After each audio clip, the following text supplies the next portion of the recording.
Hey guys, welcome to Aaron's review, and in today's video we are going to be looking at the Fiio M15 flagship. I've already done the unboxing. I spent about maybe less than a week playing with this M15 flagship player, one that I'm thoroughly enjoying right now. You can see that I've actually have most of my players here in front of me. I should probably bring out my other player first. I've also got here. There we go. So roughly there's a bit of crazy mode here. Here are the current players that I actually have. I've still got the Hugo 2 on the side, which I've not brought out. You can see in front of me are 4 digital audio players that I currently use. I do have the Hugo 2 under my iMac right now, which I won't bring over. It's just the black version. You can see that I have the sp1000 in the middle with amp. You can see it's slightly bigger with the here, and it's quite thick. And yes, for some reason, yes, I know, I have it with the copper amp. So stainless steel player and copper amp. I know. Yes, the copper amp has been, the copper amp is available, but the stainless steel has been sold out, hence the reason why I have that. So, but as I said, today's review is the M15. So why did I purchase the M15? Well, actually, the M15, I've tried it 3 times in the shops. I waited and waited, heard a lot of people saying it's nice. People sold the other players. The guy who sold me the Hugo 2, he sold me the Hugo 2, and he said, when I get to see people or buy things from people, I asked them, what kind of players are you using, which ENI monitor are you using? We just talk. And then he said, oh, I went for the M15. So I was just curious what the power, what it was like, the M15, and because it was mainly sold out. You couldn't buy it in Hong Kong at all. I'm not sure if this is correct. My friend yesterday, he went to buy the Fiio M11 Pro stainless steel at 5,900.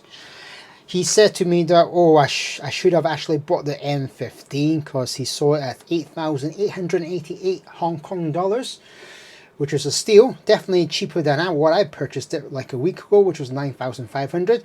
The retail price, the M15, is actually about 10,800 price-wise. So price, there is a big difference.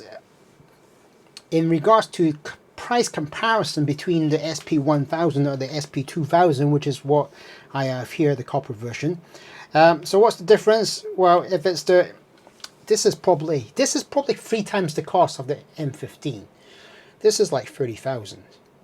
This is probably like, well, obviously the stainless steel version when you came out was 30,000 before. Obviously it's now old now. I would say it's probably 20,000, and then the amps are like 4,000. We have the AP80 Pro Copper, which is about 2,500, and it came with the MS1 Rainbow IEM, which I've been testing just now when I was comparing the KS2.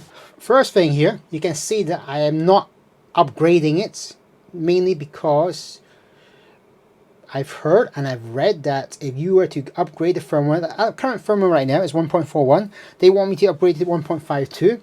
It automatically does this, by the way, when you do the AK. I have the internet enabled in this, you see, so that I can do Spotify. And yes, you can do Spotify here. Here you can do Spotify. Here you can previously watch movies on it.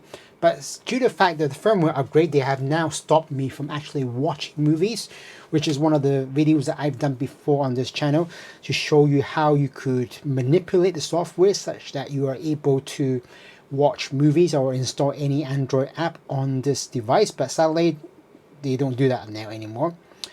I would not recommend upgrading, mainly because they've said that the upgrade does make the sound quality worse.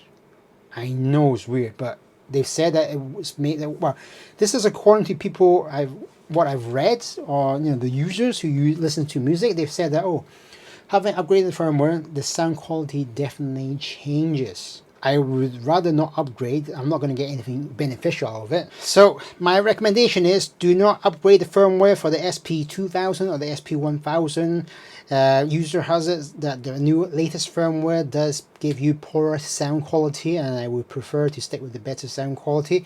In fact, one of my friends had upgraded this firmware and it damaged his sp1000, that it's turned into a brick. Right, questions that I've read or I found out is the fact, does the M15 get hot? It does get warm in comparisons to the AK sp2000. The sp2000 does not get hot at all. It's cold. You won't feel any warmth. It is much heavier than the M15 drastically. I would say maybe 1.5 in weight wise. You can probably check out what the actual proper weight is. Obviously the sp1000 does not get warm either, but if you're using it with the amp and you plug in, then that does get warm sometimes, depending how you use it. So I'm sure that there's many people thinking of these flagships right now.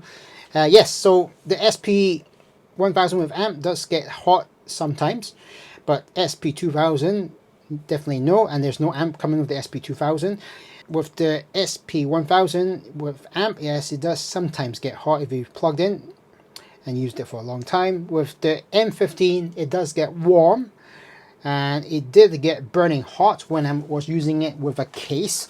When I travel around, I mostly put it in an extra case so that you can see why it gets warm.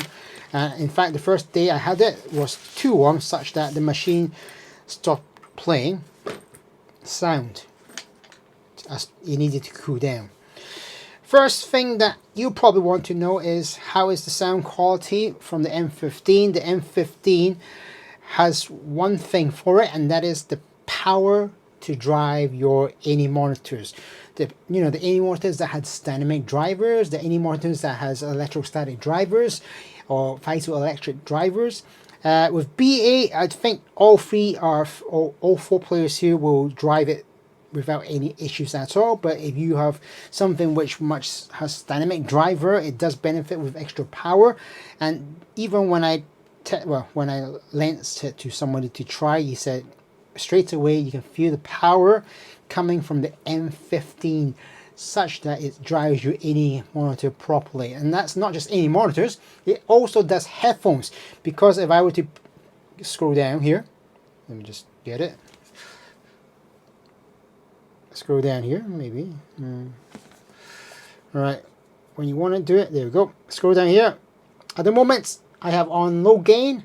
If I were to pair it with my Sony EZ1R, that one that costs quite a lot, that flagship from Sony, which is on the side, I'm not going to bring it over, that will probably be used at high gain, and my recommendation is probably at 60 volume is what I recommend. But here, there is something called over headphone mode. Well, with over headphone mode, that will drive headphones for sure. So something like the Focal maybe, Utopia, or the Sennheiser 820. Obviously, I'm not much of a headphone person. I'm mostly an any monitor person. The only headphone that I've got right now, oh, actually I've got two headphones. One is the Fiio Audio Phantoms, which I've done a video of, and there is some Beats as well. Beats by Dre. I know. The Beats by Dre was actually 10 years ago. So that was just something starting. Anyway, so with the M15, it is light, very portable. I'm liking the fact that it has that punchy bass. Yes, you can definitely feel the bass. One thing to note, you need to definitely have a burn-in. Burn-in, I would probably say maybe 100 hours. I don't know, my preference is probably 100 hours. What's burning? Such that when you play the player as often and it gets warmed up, that is what it means by burning in this machine. That is actually with all players that I actually buy and use. So with the M15, definitely have burn-in, as the bass will be more predominant. Because when you actually open the machine, first of all, you might be just say, hey, it's mediocre at first, but having done the burn-in, and also you need to, this player benefits, I think, with most players, to be in certain mode. Pure music mode is probably the one that I recommend as to get the best sound quality. If you're doing it on the Android mode, sound quality maybe depreciates a little bit. So yeah, for those who are just thinking of listening to music, then have it on pure music mode. Sometimes I would use the Android mode, mainly when, for instance, if I were to watch movies. So I've installed MX Player. I mean, YouTube, you can watch YouTube on it, and there is now the Play Store there now, which it comes automatically when you upload the firmware. And as I mentioned, you can now definitely see what the volume is now. Previously, the firmware, it didn't show you what the volume was. You just randomly had to turn it on, and then you think that is at the maximum. The maximum here, by the way, is up this point. You can see with the white dial knob there, and the minimum is down here. In regards to this ring here, I just want to say, I haven't read the Headphone, that if you've got this ring and you've purchased this deliberately, this ring does come loose. It came loose after maybe the second or third day. So what I had to do was take this out and put a bit of sellotape underneath it, and then after that I put it back on, and it does the job after that. Also, the latest firmware update, I've noticed that if I'm charging it, this ring here, the light is now pulsating to indicate that it's actually charging, which is new for me, and I think it's pretty cool. Yeah, so first thing that I definitely recommend, I'm enjoying this. I even saw my Sony WM1EZ for this player. It's giving me the power to drive any monitors perfectly, and it will be perfect when I test it with the 480 monitors which are coming my way. Definitely they will need that power, because one of them is electrostatic driver, which is the EJ07, which I had. I did an unboxing. There's actually no unboxing videos on my channel, mainly because I've lost that video. Don't know what happened there, but hey, I'll do it again when it arrives. I didn't go for the conductor, mainly because I prefer the bass more on the EJ07, and perfectly, I've tested it and I actually enjoyed it. I was just hoping that the conductor that they had was something more. The vocals is definitely there, dominant. Clarity, if I were to say which one has the better clarity, and then the darker background, there's no hiss, then obviously the sp2000 is probably the one that I would go for. Yes, there is definitely a bit more instrument clarity coming from the sp2000, but you are paying about 3 times the cost to get that benefit, and it does weigh a bit more. Power wise is getting close, but nothing to the detail what the M15 does, mainly because, well, it is a newer machine, well, slightly newer machine, but with user interface, I think both of them are quite fantastic, fast and quick, unlike the Sony WM1EZ. I mean, the Sony WM1EZ took time for you to boot up, but once booted up, it was quite fast. I know some of you prefer that, you know, that Sony signature that came with from the Sony WM1EZ, which I previously owned. But I was just thinking, I've got too many players. I actually need to sell one. Every time when I try the Sony WM1EZ and I fought back to my M15, I can see that way the M15 definitely benefits more for me in regards to that sense. So that's why I've actually sold that and went for the M15. Other benefits that are coming out is the fact that, well, this doesn't get warm at all. This does get warm. There's no denying this fact. It does get warm. Does it get burning hot? It did one time when I was using the case, but now it's fine. It's just warm. That's it. You've got all quick charge. All of them are quick charge, so there's no problems with charging it. Benefit of this is the fact that, as I said, I'm able to watch movies on this. I know sometimes I want to, you know, do something, you know, Spotify already there, MX Player for watching movies there, YouTube is there, sometimes a bit of podcast, but as I said, if you want a bit of pure music, I would suggest using the pure music mode, which is this right now, which sometimes is supposed to get you better sound. And in regards to the next, so where would I put these in order? How would I put these in order? Well, if we're looking for music quality, instruments, the detail, I would probably say right now 1, 2, and then 3, and then possibly 4. 4 because how minute and small this is, and this is the copper version, remember. And still requires a bit of burning, I feel. Once if it's burning more, maybe that might change. But definitely the M15 is definitely something that I'm enjoying right now. I'm using this quite a lot with these two players right now. It's being put on the on the side. With Hugo 2, pairing wise, I will probably be using these two to pair with the Hugo 2. Pairing this with the Hugo 2 was just average, I feel. So, but don't worry, as I said, I'm going to keep these 2. Actually, I'll probably keep all these 4.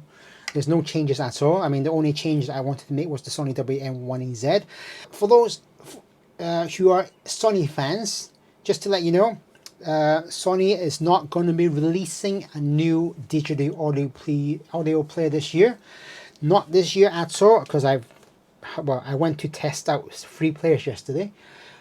No, or the day before. What did I test? I tested the new 64 audio Neo.